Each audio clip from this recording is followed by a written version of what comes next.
When my wife said, "Let's stay friends through the separation," I actually believed she meant it. Maybe that was naive of me. Or maybe I just couldn't face the truth that our marriage had really ended. After 8 years together, the word friendship felt like a softer version of hope, a quiet promise that maybe someday we'd find our way back to each other. For the first few weeks, we'd texted like nothing had changed. She'd ask about my day, send funny memes, even call late at night when she couldn't sleep. I convinced myself it meant something, but deep down, I knew it didn't. It wasn't love, it was comfort. I was a safety net, the familiar voice she turned to when the loneliness set in. Then came Lena, my ex-wife's best friend. She'd always been there. Birthdays, game nights, lazy Sunday brunches. The calm one in the chaos. After the separation, she started checking in more often than anyone else. At first, I thought it was just loyalty to her friend. But our late-night conversations stretched longer.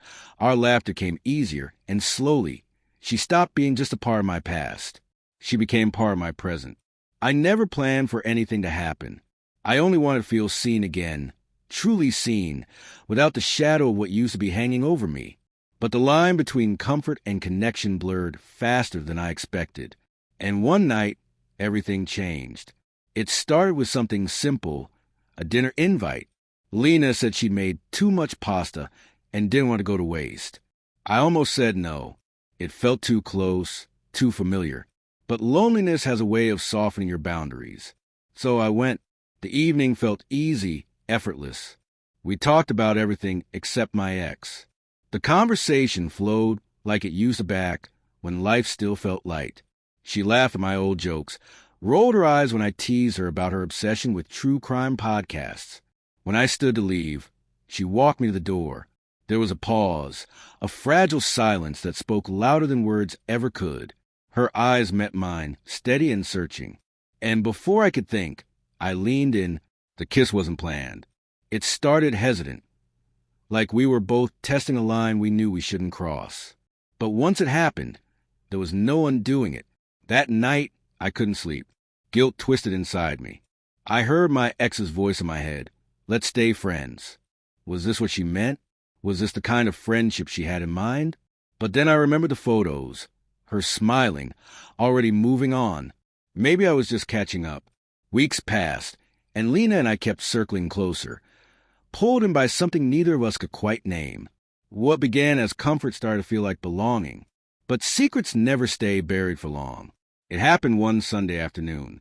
I was at Lena's place, half watching a movie, when her phone buzzed on the table. I didn't mean to look, but the name flashing on the screen stopped me cold. My ex-wife. Lena's face went pale. "She knows," she whispered.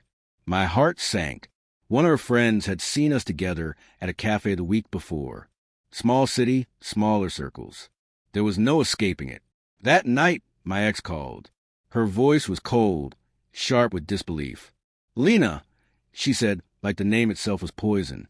Out of everyone, her, I didn't defend myself. I couldn't, because she was right.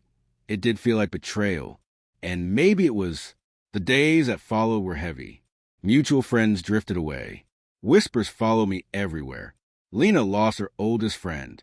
I lost the last pieces of my old life. But strangely, in that quiet aftermath, I felt something I hadn't felt in years: clarity.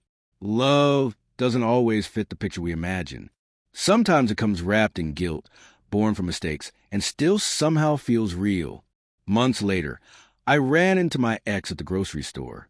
She looked good, better, even. We exchanged polite smiles.